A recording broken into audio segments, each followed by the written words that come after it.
The Day They Moved Christmas. A short story written by Paul Sumner and read by Sarah Emery.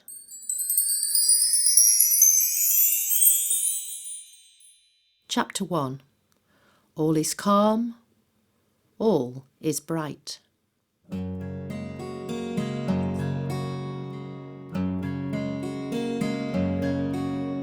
Silent night, holy night, all is calm, all is bright, round yon virgin mother and child, holy infant so tender and mild, sleep in heavenly peace, sleep in heavenly peace.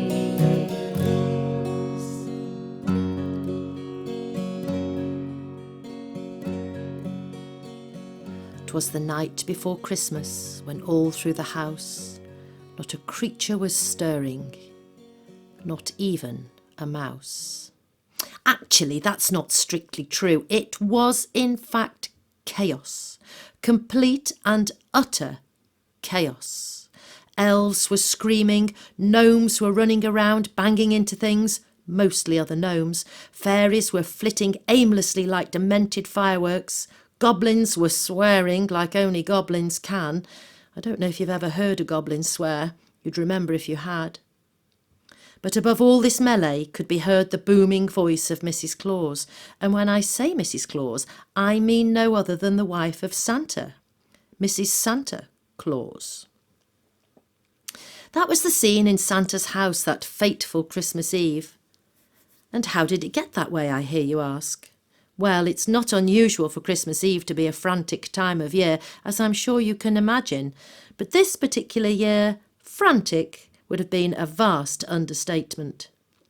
In fact, since the invention of the understatement, this was the third biggest of all time. Let me explain. It all began like any other Christmas Eve. The house was calm. In the hearth the fire burned warm and bright, and all was well in the world.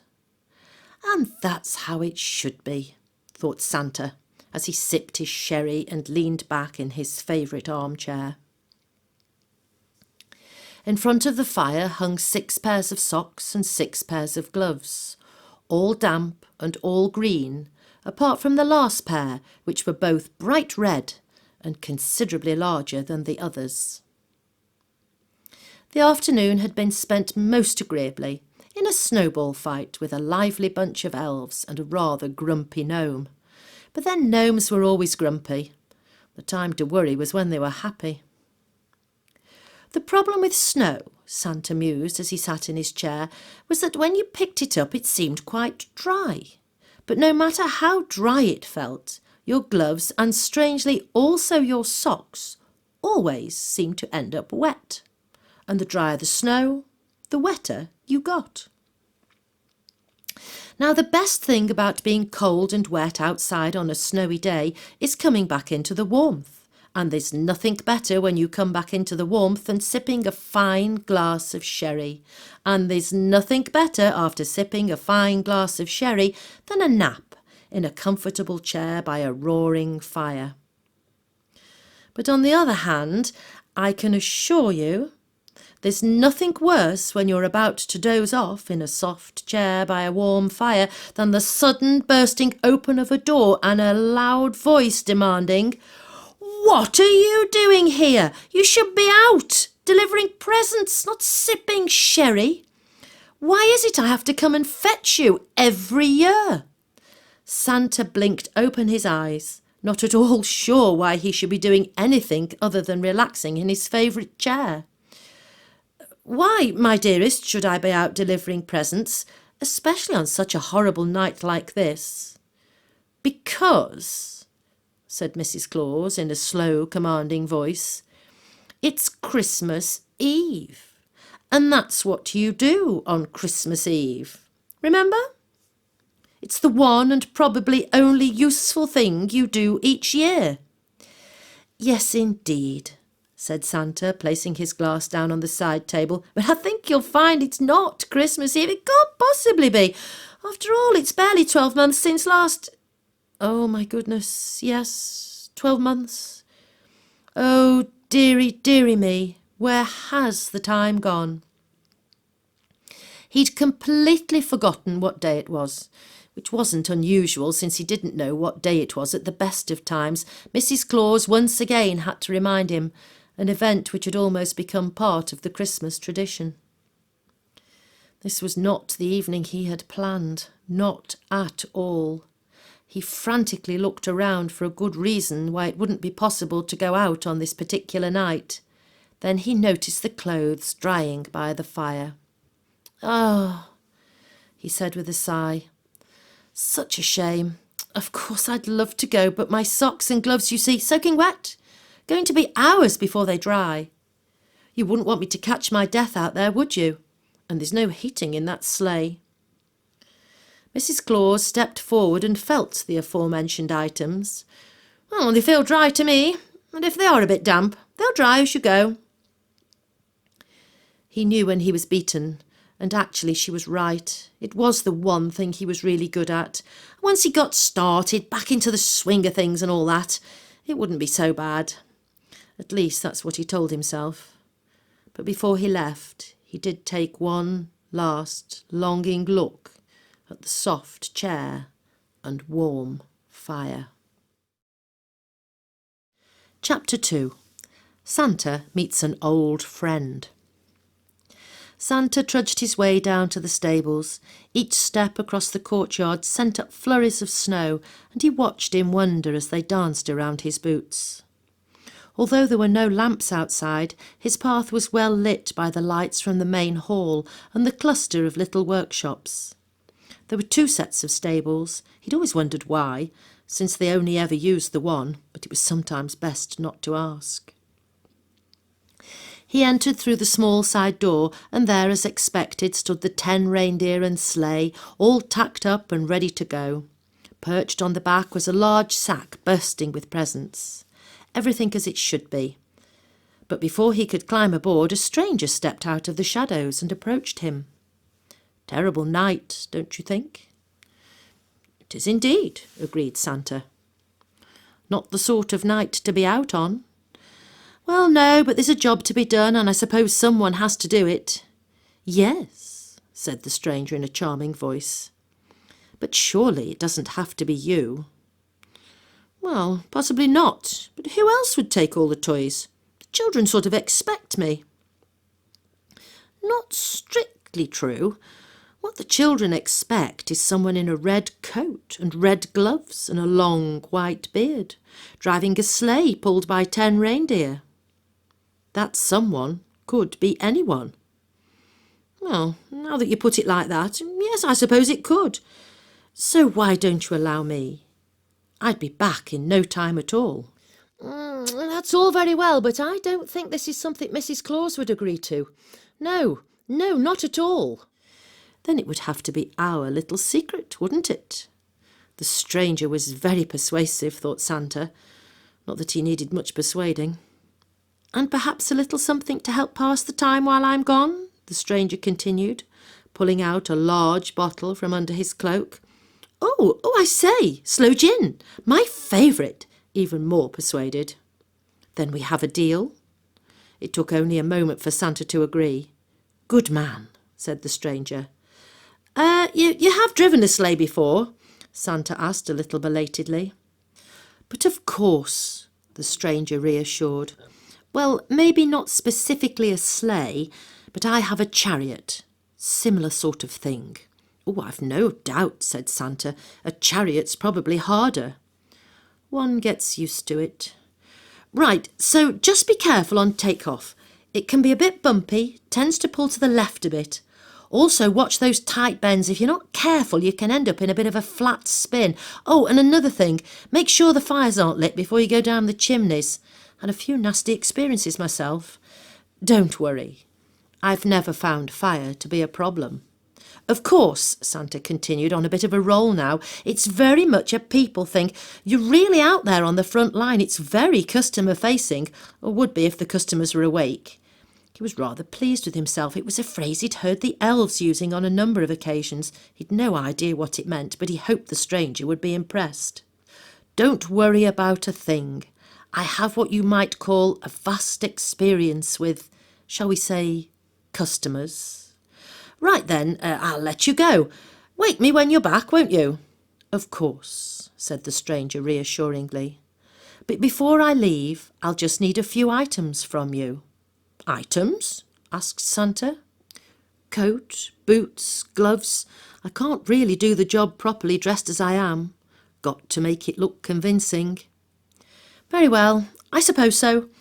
Santa handed over the requested clothing, but as the stranger put the gloves on, he remarked, These are a bit damp.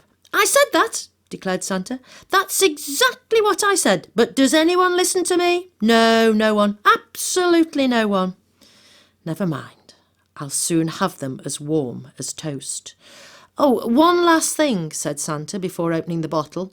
I don't think I caught your name. No, I didn't give it. But you can call me Nick. Friends call me Old Nick. Not that I have a lot of friends, he added to himself. Oh, said Santa, that's my name too. There you go then. It was obviously meant to be. Santa had barely taken a single sip of the sloe gin when he curled up in the hay and immediately fell fast asleep, the open bottle tipped up in his lap. Such a waste, said the stranger before he leapt up into the sleigh. He stood quite still for a moment, holding the reins. Then he uttered a string of strange magical words, and immediately 2 red horns grew, one from each side of his head.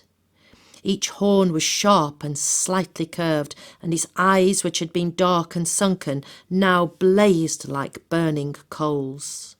Tendrils of blue fire arched out from his fingers. It danced along the reins until it reached the reindeer. But rather than burning, it changed them. Where there had been fur, scales grew. Soft, fine necks lengthened until they resembled serpents, and fire and brimstone belched from their nostrils. Their hooves turned into talons, and within moments, in place of the reindeer, stood 10 fire-breathing dragons. The sleigh also began to change. The rather pretty lines and soft edges became harsh and jagged, with razor-sharp points at every turn. But most importantly of all, the children's presents also began to change. The wooden railway engine developed a very nasty spike on the front. The dolls grew sharp metal teeth. The spinning top was primed to shed poison darts. The pogo stick contained an explosive charge, enough to send its user several 100 feet into the air. The chocolates were now laced with very powerful laxatives, but worst of all, the 6,000-piece jigsaw puzzle, the one of Santa sitting by the fire, now had 1 piece missing. When the changes were complete, it was the devil himself who stood at the reins, tall and menacing, resplendent with horns and fire and burning eyes, although Santa's fluffy boots and gloves did spoil the effect a little. He looked back at the sleeping Santa. "Sweet dreams," he said, and then with a blood-curdling scream and a flick of the reins, the dragons surged forward, crashing through the stable doors, and before you could say, "What the bloody hell?" dragons, devil, and all vanished up into the night sky. "Well," said the stable elf, emerging from behind a hayrack, "that's not something you see every day." Despite what Santa had said about keeping it a secret, the elf thought it best that Mrs. Claus should know about this right away, and so he dashed across the yard to find her. But no matter where he looked, she was nowhere to be found. So instead he told everybody else. Probably not my best idea, he thought later. He didn't think he'd be believed, but in fact his message had the opposite effect. It sent everyone he told into a complete panic. Elves started screaming, gnomes started running around bumping into things, mostly other gnomes. Well, I think I've told you about this part. Finally, he found Mrs. Claus and told her everything. Her response, as ever, was of course cool and calm, although not before she commanded at the top of her voice, "Silence!" It was, as expected, instantly obeyed. She asked him to describe the stranger in exact detail. He told her everything he'd seen, but after he'd finished, instead of going directly to the stable as expected, she went to the library, coming back with a picture, one he'd never seen before. She showed it to him. He nodded. "Come with me," was all she said. Chapter 3. A Very Rude Awakening.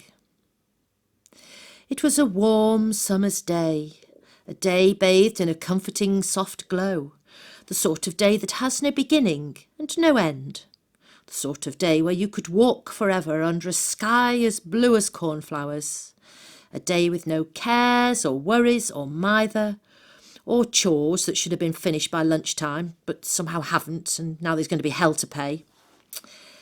He was standing, listening to the playful chatter of two blackbirds, and closing his eyes he could hear the sound of a brook, softened into music as it wound its way through the meadow, and with it came the scent of jasmine and lotus flower, meadowsweet and reindeer. Reindeer? Yes, definitely reindeer. How odd! And not only reindeer, but a strong smell of straw as well. Something was definitely going wrong with this dream. The summer light, which had been so comforting, was now beginning to hurt, giving him a headache, almost as if someone was shining a lamp in his eyes. Somebody was shining a lamp in his eyes, and yelling at him, "Wake up! Wake up, you good-for-nothing oaf!" He opened his eyes, and the light almost blinded him. He pushed it away. For a moment he couldn't remember where he was. Then he looked around. It was a stable. He was in the stable, and he was lying in the hay. Why on earth am I lying in the hay? Where's my soft chair? Where's my warm fire? Then he remembered exactly what had happened. Mrs. Claus stood in front of him, a vexed expression on her face. In fact, a very vexed expression, more vexed than they'd ever seen before. The young stable elf stood behind her. "I'm vexed," she said in a conversational tone. "Do you know why I'm vexed?" He did, of course, but he shook his head anyway. She extended her arm and swept it round in a gesture that took in all the surroundings. "There's something missing from this scene, isn't there? Don't you agree? Something missing?" Santa looked around and pretended not to notice anything amiss. "A sleigh, perhaps? A large sack of presents? 10 reindeer?" "Ah," said Santa. "Gotcha. Yes, I can explain. Came in here earlier, all set to take the presents. You know what I'm like, eager to get going, bit of a devil for hard work." The elf rolled his eyes. "Well, just as I'm about to leap up onto the sleigh, up pops this fella. Well, I say fella, old friend actually, known him for years, go back a long way. Excellent sleigh driver, by the way, one of the best, no worries on that front. Anyway, he says to me, 'I know how busy you've been these last 12 months. I know how hard you've worked, all the long hours, blood, sweat, tears and all that. Why don't I give you a rest this Christmas?' Well, you know me, won't hear of it. 'No,' says I, 'I've got a duty. The children expect me. They're depending on me.' Well, the fella, old friend, as I say, starts to get a bit shirty, won't take no for an answer. Well, to cut a long story short—" "Oh, please do," said Mrs. Claus, cutting him off in mid-flow. "Sorry," said Santa. "Cut a long story short. Oh, right, OK then. Well, there we were, wrestling on the ground. Next thing I know, he hits me on the head with a—" Santa looked around for a likely object. "A bottle?" offered Mrs. Claus sarcastically. "A large 2-litre bottle of sloe gin, perhaps?" Yes, possibly," said Santa, a little perplexed by the amount of detail included in the description. And would that be the same bottle you're now cradling in your arms? Santa looked down, noticing the bottle for the first time. Yes, the very one. And I've no doubt it would have been a lot heavier when it was still full. I suppose so, said Santa, examining the bottle more closely. He must have hit me and then dropped it. The elf was now slowly shaking his head. Mrs. Claus pursed her lips and scowled for what seemed like hours. Then she produced a picture from behind her back. Would this be the fellow you gave the sleigh to? She shoved the picture in his face. Santa looked at it. By George, it's the very fellow! Mrs. Claus then tapped her finger against the title at the top of the page. The words, "The Devil," stood out, bold and clear. Oh dear, that's not good, is it? He said, a little shocked. No, it's not good at all. Lying on the floor were a few of the presents that had fallen out of the sack when the dragons had leapt forward with such pace. Mrs. Claus picked one of them up. It was a girl's doll, but instead of the sweet, pretty face, there were now 2 rows of gnashing steel teeth, and caught between these teeth was the remains of a dead mouse. Blood dripped from the doll's chin. She raised one eyebrow. I see, she said before striding purposefully out of the stable. Santa followed, but as he passed the elf he grabbed him by the shirt. Do you know how difficult it is to tell lies with you pulling faces at me? She knows, was all the elf would say. What do you mean, she knows? How does she know? She always knows, the elf shrugged.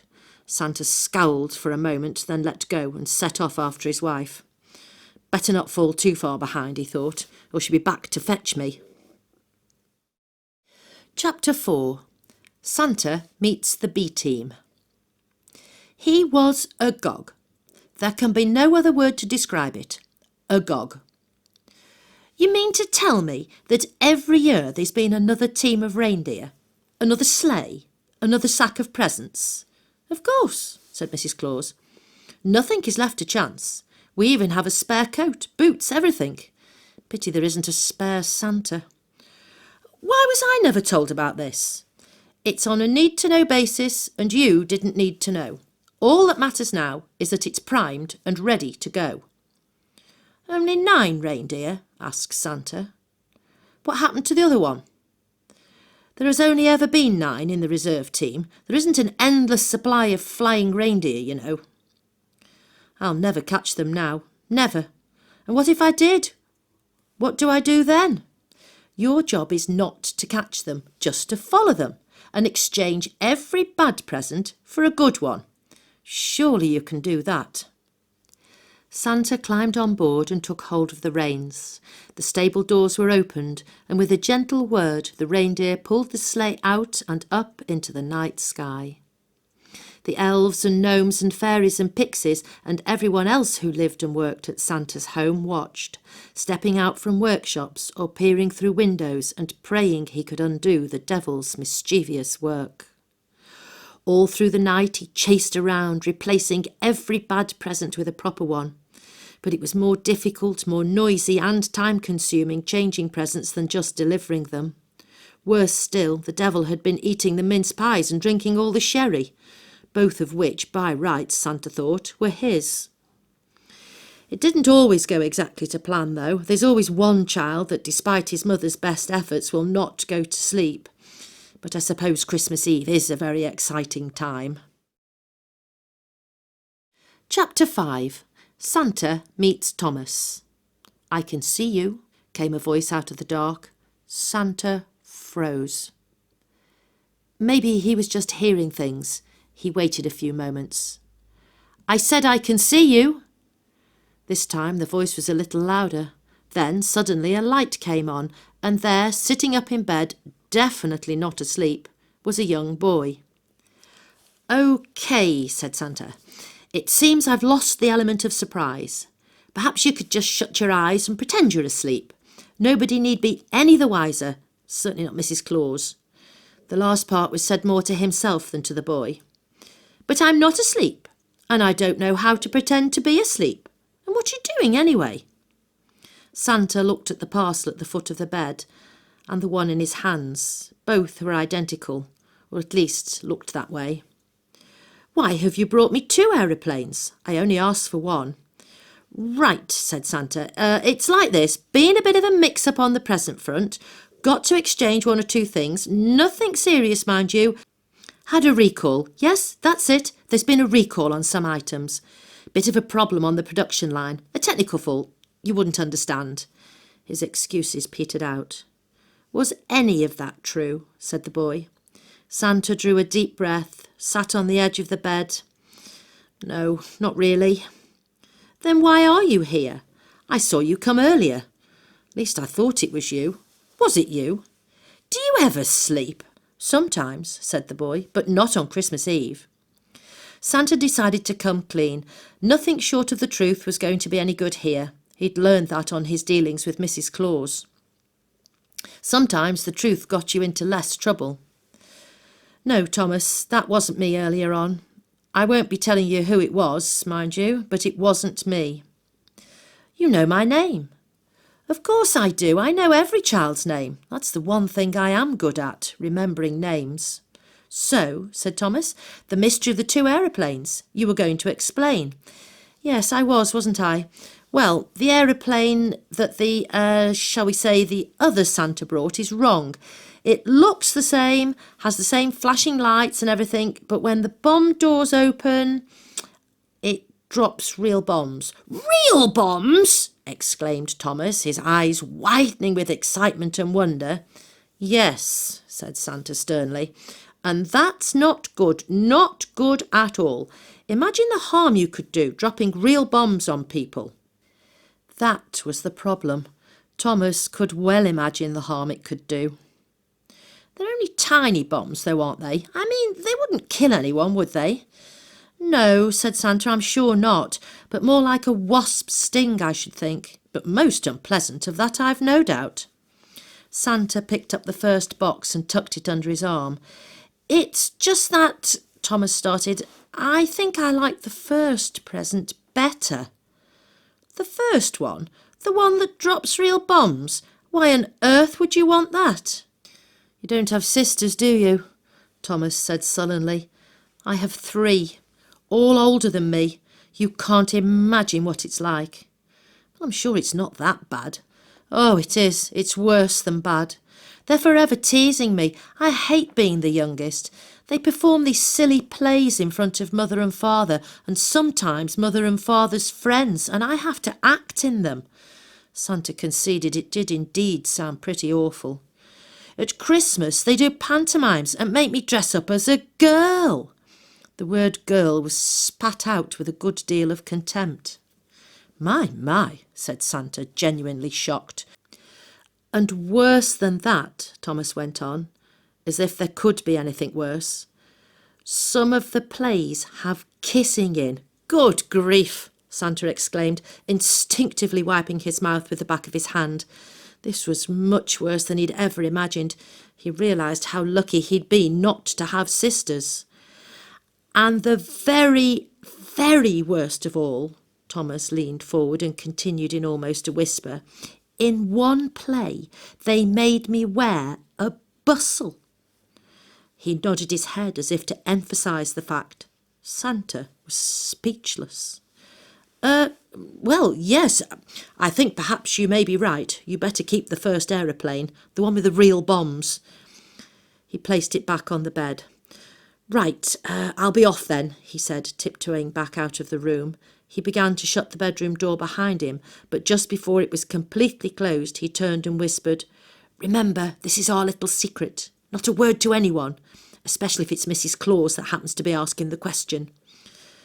But Thomas was already asleep, dreaming of a high-level bombing raid. As Santa climbed back onto his sleigh, he muttered to himself, A bustle? My, of all things, how terrible! Although he had to admit he'd no idea what a bustle was. Chapter 6. Mrs. Claus has an idea. By nearly 6 o'clock the next morning it was clear to Santa that he was running out of time and only half the work had been done. He radioed back. Yes, Santa does have a walkie-talkie. So sorry, my dear, but it's almost morning and I'm barely half done. It won't be long before the children are waking up. What on earth are we going to do? Mrs. Claus thought for a moment.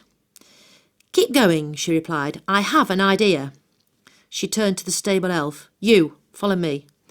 She stomped off towards the main hall with the young elf following closely behind. The hall was a meeting place, dining room and the centre of most of the major activity conducted at Santa's home. One of its walls, the one opposite the entrance, was almost completely covered by a giant calendar. It stood some 30 feet high and 20 feet wide, and on it was marked every month, every week and every day of the year, and fastened upon the appropriate days were the small wooden plaques denoting such important days as Easter Sunday, Midsummer's Day, New Year's Day, to name but a few. But most importantly of all, Mrs. Claus's birthday.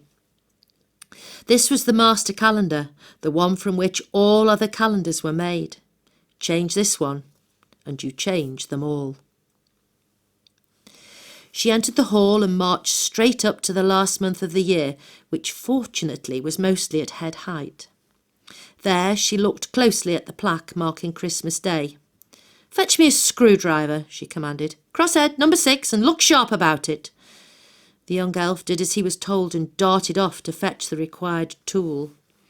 Several minutes later he returned and handed the screwdriver to the waiting Mrs. Claus. Without any ado, she removed the plaque from the 24th of December, moved it one day to the right, and screwed it firmly to the 25th. There, she said, stepping back and wiping her hands on her apron. It's done, and no trouble at all. She seemed very pleased with herself. Sometimes magic, the most powerful magic of all, is done with barely a nod or a wink, without fluster or potions or giant flashes of light that end in pools of blue smoke and a rather surprised-looking wizard. But it's magic nonetheless, and its consequences echo down, sometimes unnoticed, through the centuries. However, sometimes great magic isn't always immediately appreciated. It's leaning a little, said the elf, nodding at the plaque. Mrs. Claus turned and glared at him. I mean, he went on, oblivious to his impending peril, seems lower on the left, don't you think?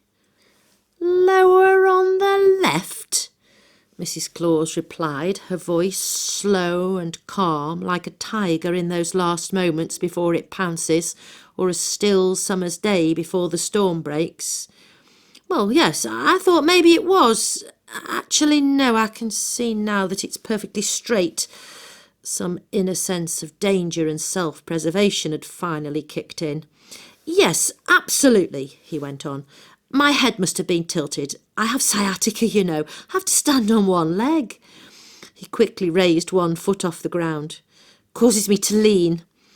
It sounded desperate even to his own ears.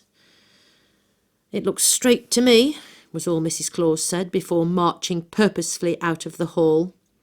You'll learn, came the voice from one of the gnomes sitting at a long table. The elf just stood there, looking at the obviously crooked plaque. Now, the problem we have here is that I may have painted a slightly inaccurate picture of Mrs. Claus, a picture a little less flattering than I should have. She was, in truth, one of the kindest, most generous people you could ever hope to meet. But if she did have a flaw, and I only say if, it was the fact that she always got her own way. I don't mean she wanted her own way, or that she tried to get her own way, or even that she expected her own way. It was simply that in all things and at all times she got her own way. Occasionally people may have had differing opinions to her own, but these were never expressed, or at least almost never. One young elf once made the mistake of suggesting an alternative to an idea put forward by Mrs. Claus, but it was not something he ever tried again. Day turned into evening and evening into night, But Santa kept on, tirelessly stopping at every house, and eventually all the presents, all apart from one, of course, were replaced for those they were supposed to have. It was 6 o'clock in the morning before he and 9 exhausted reindeer limped back home. But when they finally landed, not a soul could be seen. No welcoming lights shone from the workshops or stables, or even the great hall. No one was there to guide them home. "Well, lads," said Santa wearily, "looks like they've all gone to bed and left us to it.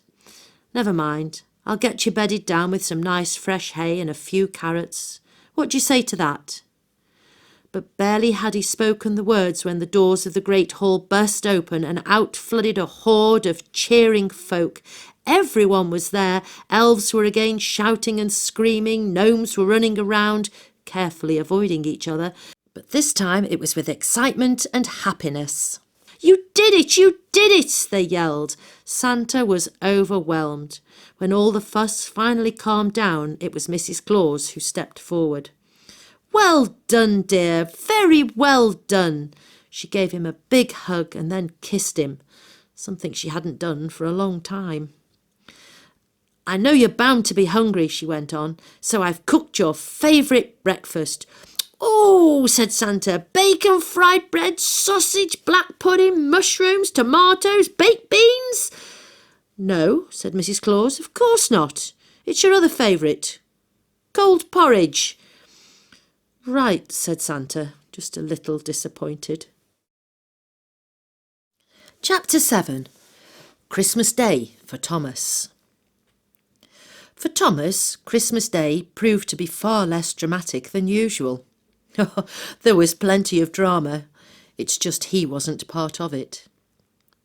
For his 3 older sisters, however, the day turned out to be a constant round of lotions, salves, balms and creams. Christmas morning came as it always did. There were the usual screams of excitement and, "Oh, just what I always wanted!" But there was something else. At breakfast, Thomas watched his 3 sisters. They were planning something. He could tell. He could tell by their expressions, and he could hear it in their voices. They were far more excited than they should have been.